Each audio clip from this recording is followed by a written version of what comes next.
What's up, camera sluts? Just going to give you a quick rundown on how to tighten your 35mm zoom and or stationary lens.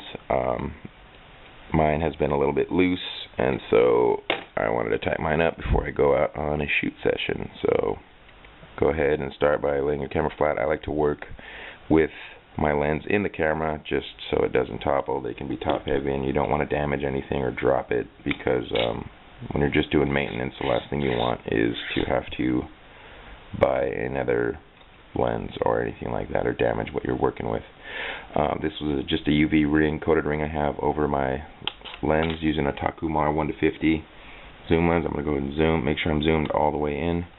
And as you can see, there is some play. You can even hear it, and I don't like that, so I'm going to stop where it's at.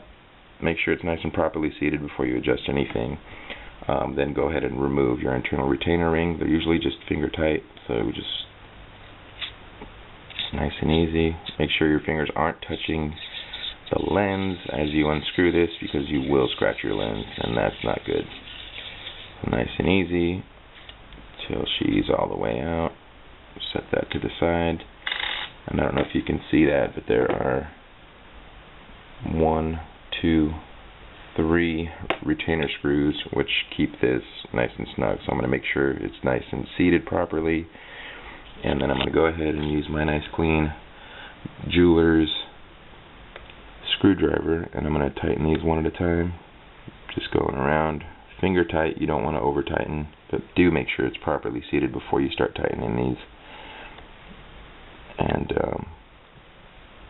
you do not want to ever remove all 3 of these screws at the same time, because you will never get all 3 back in.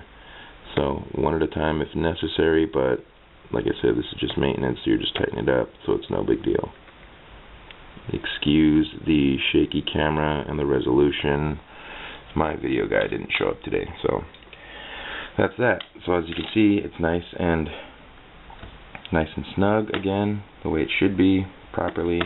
And I'm going to go ahead.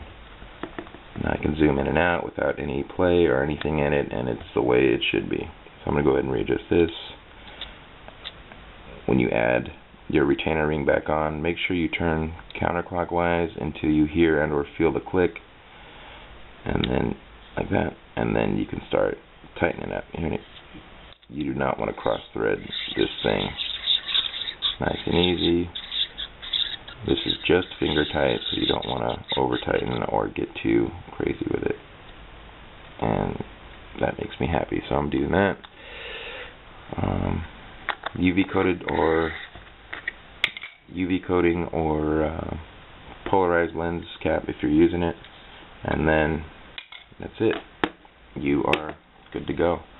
So I'm gonna go shoot some photos. Later.